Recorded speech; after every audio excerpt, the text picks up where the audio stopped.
معروف شخصیت اہل سنت کی، دیوبند کے اور تبلیغی سلسلے کے رہنما و پیشوا اور عالمی شخصیت جن کو ساری دنیا جانتی ہے، جناب مولانا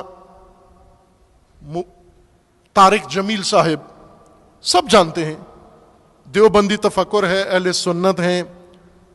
ان کی ایک حافظ صاحب اور ہیں، انہوں نے کتاب لکھی ہے فضائل اہل بیت میں، علامہ اقبال کے کلام میں اہل بیت علیہ السلام کے فضائل، اس کتاب پر تقریض جناب طارق جمیل صاحب نے، مولانا طارق جمیل صاحب نے لکھی ہے۔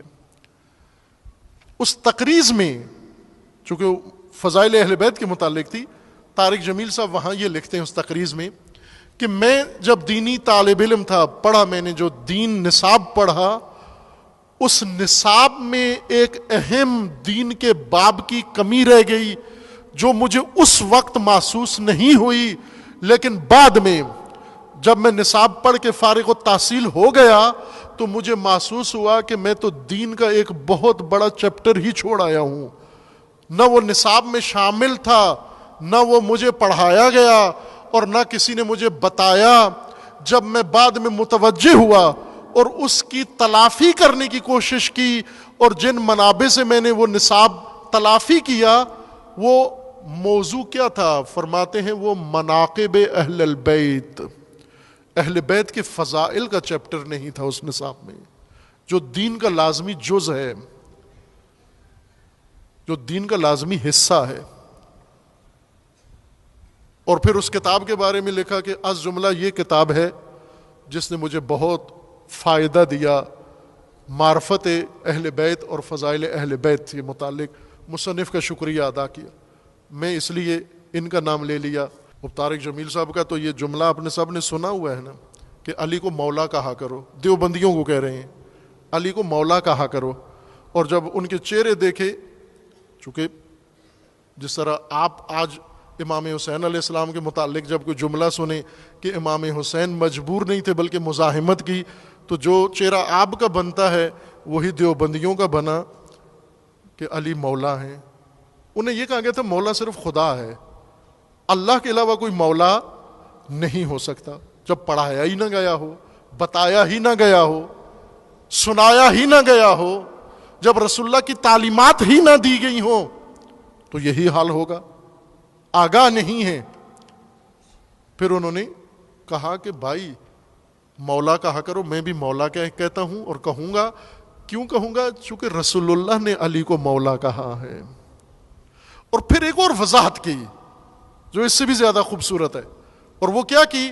کہا کہ مولا کا مطلب دوست اور محب نہیں ہوتا، مولا کا مطلب سرپرست ہوتا ہے۔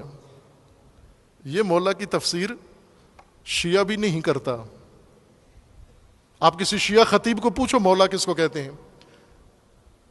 ولایت کس کو کہتے ہیں، وہ محبت ہی نکال کے دے گا اندر سے کہ محبت کو کہتے ہیں۔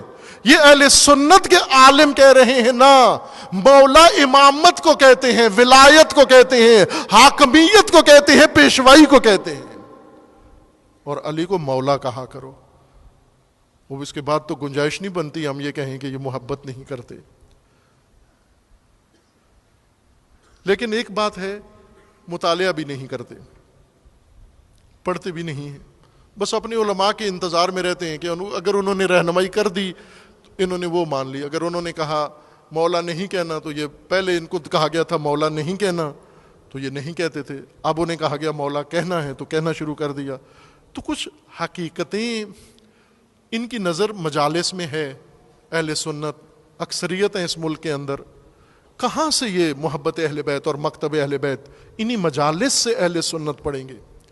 اگر ان مجالس میں نہ حقیقت نہ بیان ہو، تخیل ہو، مجھے کتنی شرمندگی بھی ہوئی، افسوس بھی ہوا، وہ مفتی اہل سنت کے کہہ رہے ہیں کہ جب میں بور ہوتا ہوں اور تھک جاتا ہوں بس مطالعہ کر کے، تو تفریح کے طور پر میں شیعہ ذاکروں کی سنتا ہوں، کلپ سنتا ہوں، اور لوگوں کو کہہ رہے ہیں آپ بھی سنا کرو کہ یہ بڑی عجیب و غریب مزیدار باتیں کرتے ہیں جو عقل جن میں بھی نہیں آتی، ایسی باتیں کرتے ہیں یہ۔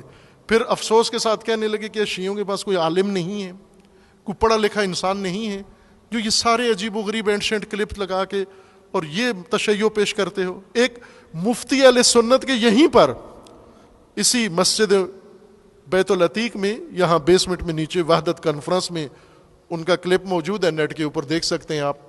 انہوں نے ایک دردمندانہ طور پر یہ بات کہی, کہا کہ مجھے شکوہ ہے آپ سے, آپ شیعوں سے گلہ ہے مجھے.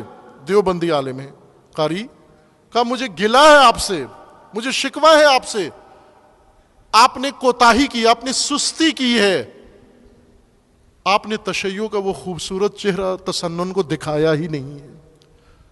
کہا وہ جو میں نے یہاں آ کے دیکھا یہ چھپایا ہوا ہے آپ نے, یہ بتاتے کیوں نہیں ہو لوگوں کو؟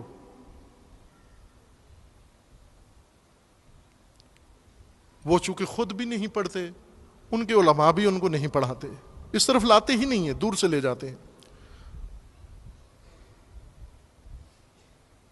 آپ کا کام ہے یہ مواد فراہم کرو, اس مواد کو عام کرو.